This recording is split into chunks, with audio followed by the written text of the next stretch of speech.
Yung doktor ang baby ko. Oh, very good. Oh. Meron po ba sila ngipin ka? Check up niya si lola niya. Yung sira daw ipin mo, lola.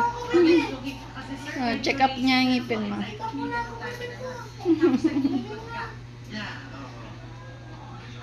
Tingnan mo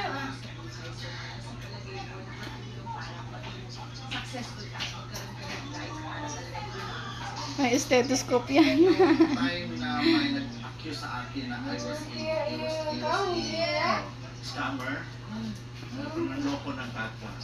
So, sabi ko sa sarili ko. So, it's said to say na it was happen na hindi mo control.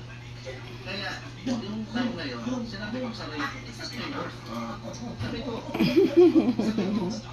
hindi